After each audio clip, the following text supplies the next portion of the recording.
వాళ్ళకి మొండి చేయి చూపించే కార్యక్రమం చేయడం మనం చూస్తే 2024 ఎన్నికల సందర్భంలో కూడా బీజేపీ, తెలుగుదేశం, జనసేన ఈ 3 రాజకీయ పార్టీలు కలిపి ప్రకటించినటువంటి ఉమ్మడి మేనిఫెస్టోలో కూడా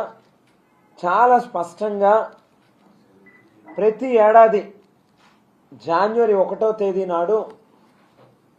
ప్రభుత్వంలో ఉన్నటువంటి ఖాళీని భర్తీ చేసేటటువంటి క్రమంలో భాగంగా జాబ్ క్యాలెండర్ని రిలీజ్ చేస్తాము అని చెప్పి ఒక స్పష్టమైనటువంటి హామీని ఇవ్వడం జరిగింది. అంతేకాకుండా ఏడాదికి 4 లక్షల మంది చొప్పున 5 ఏళ్ల కాలంలో 20 లక్షల ఉద్యోగాలు ఇస్తాము ఈ రాష్ట్రంలో ఉన్నటువంటి నిరుద్యోగులకి అని చెప్పి చెప్పడం జరిగింది. వాటితో పాటుగా ఈ రాష్ట్రంలో ఉన్నటువంటి నిరుద్యోగులందరికీ కూడా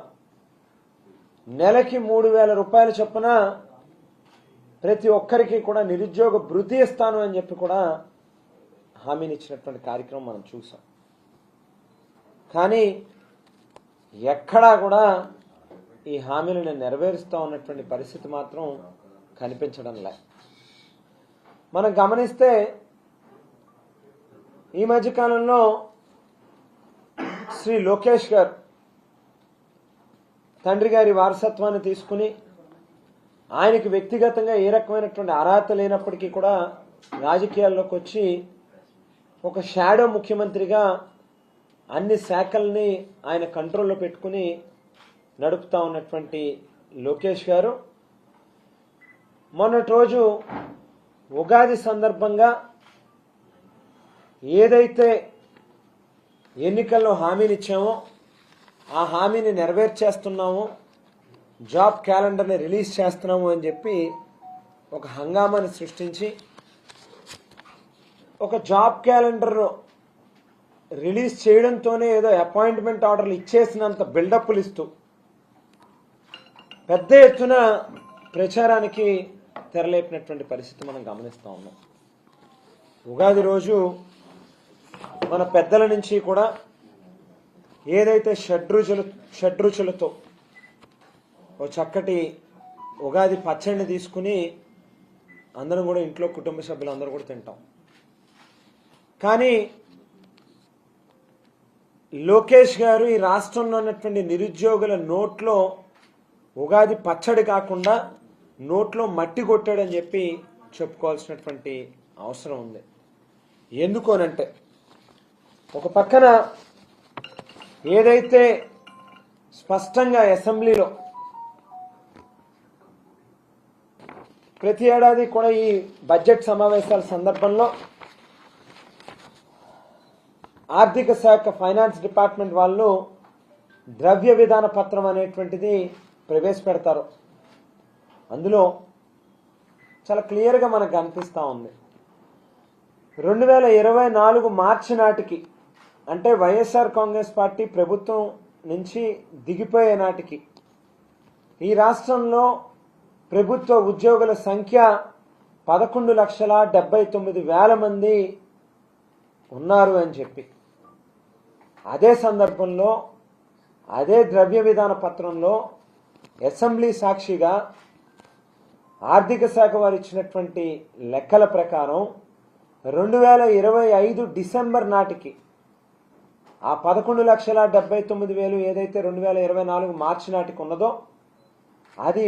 25 డిసెంబర్ నాటికల్లా 10,07,000 మందికి ఆ ఉద్యోగస్తుల యొక్క సంఖ్య తగ్గిపోయినట్టుగా అసెంబ్లీ సాక్షిగా ఈ ప్రభుత్వం ఆర్థిక శాఖ వారు ప్రవేశపెట్టినటువంటి ద్రవ్య విధాన పత్రంలో స్పష్టంగా వాళ్ళు చెప్పడం జరిగింది. అంటే ఈ 2 ఏళ్ల కాలంలో 1,72,000 మంది ఉద్యోగస్తుల ఉద్యోగాల్ని పీకేసినటువంటి కార్యక్రమం ఈ ప్రభుత్వం చేసింది. మరో పక్కన ఏదైతే ఎన్నికల సందర్భంలో ఆవేళ జగన్మోహన్ రెడ్డి గారు పేదవాడి యొక్క ఆత్మగౌరవం పెరగాలి, వాళ్ళు ఎవరి దగ్గరికి వెళ్ళి చేతులు జాచి దేహి అని చెప్పి ప్రభుత్వం తాలూకా సంక్షేమ పథకాలను అడుక్కునేటటువంటి పరిస్థితి ఉండకూడదు అని చెప్పి వాలంటీర్ వ్యవస్థని తీసుకొచ్చి ప్రతి ఇంటి వద్దకే తీసుకెళ్లి పేదవాడికి మంచి చేయాలి, దగ్గరుండి దరఖాస్తు చేయించి వారికి అందాల్సినటువంటి అన్ని సంక్షేమ పథకాల తాలూకా ఫలాలని ఏ ఒక్కరికి కూడా పైసా లంచం ఇవ్వాల్సినటువంటి అవసరం లేకుండా పేదవాడి గడప వద్దకి పంపించాలనేటువంటి లక్ష్యంతో వాలంటీర్ వ్యవస్థని తీసుకొచ్చి 2,66,000 మందిని ఆ గ్రామంలోనే ఉన్నటువంటి నిరుద్యోగుల్ని గౌరవ వేతనంగా వాళ్ళకి 5,000 రూపాయలు ఇస్తూ వాళ్ళని ప్రభుత్వంలోకి తీసుకున్నాము. ఎన్నికల సందర్భంలో ఇదే కూటమి నాయకులు చంద్రబాబు నాయుడు గారు కావచ్చు, లేక లోకేష్ కావచ్చు, పవన్ కళ్యాణ్ గారు కావచ్చు, ప్రస్తుతం ఇస్తా ఉన్నటువంటి 5,000 రూపాయలు మీ ఇంట్లో సరుకులు కొనుక్కోవడానికి కూడా సరిపోవు, మా ప్రభుత్వం వస్తే 10,000 రూపాయలకి పెంచుతాము అని చెప్పి ఆ వేళ చెప్పడం జరిగింది. నిమ్మల రామానాయుడు గారు ఇరిగేషన్ శాఖ మంత్రివర్యులు ఆవేళ ఎన్నికల్లో ప్రచారం చేస్తున్నటువంటి సందర్భంలో ఒక వాలంటీర్ మీద భుజం మీద చేయి వేసి ప్రేమగా ఆప్యాయంగా మాట్లాడుతూ ఉన్నట్టుగా నటిస్తూ, నీకు రేపు చంద్రబాబు నాయుడు గారు ముఖ్యమంత్రి అయితే నీకు 5,000ని 10,000 రూపాయలకు పెంచిపోతా ఉన్నాం వాలంటీర్ల యొక్క జీతాన్ని, రేపు మేము గెలిచిన తర్వాత అధికారంలోకి వచ్చాక పూతరేకులు తీసుకొచ్చి నా నోట్లో పెట్టామని చెప్పి కూడా ఆ వేళ చెప్పడం జరిగింది. మరి వేళ ఆ 2,66,000 మంది వాలంటీర్లని పీకేశారు, వాళ్ళ నెత్తి మీద టోపీ పెట్టారు. మరో పక్కన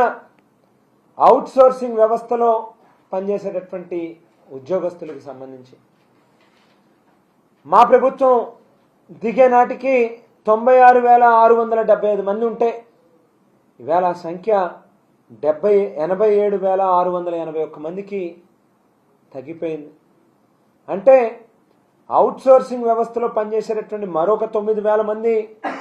ఉద్యోగాలను కూడా పీకేసి వాళ్ళను కూడా రోడ్ల మీదకి తీసుకొచ్చారు. జిల్లా పరిషత్లో కావచ్చు, గ్రామ సచివాలయం, వార్డు సచివాలయం శాఖలో కావచ్చు, ఆశాలు, అంగన్వాడీలు, ఇట్లా చెప్పుకుంటూ వెళ్తే అనేక మంది ప్రభుత్వంలో పనిచేసేటటువంటి ఉద్యోగస్తుల యొక్క సంఖ్య కూడా గణనీయంగా తగ్గుతూ వచ్చింది 2 ఏళ్లలో. మరో పక్కన ఫీల్డ్ అసిస్టెంట్లుగా పనిచేసేటటువంటి వాళ్ళని భయపెట్టి బెదిరించి 2,360 మందిని బలవంతంగా రాజీనామా చేయించి వాళ్ళ ఉద్యోగాల నుంచి పీకేసినటువంటి కార్యక్రమం చేశారు. బెవరేజ్ కార్పొరేషన్లో దాదాపు 18,000 మంది పనిచేస్తూ ఉంటే దయా దాక్షిణ్యాలు లేకుండా వాళ్ళను కూడా పెరికేసి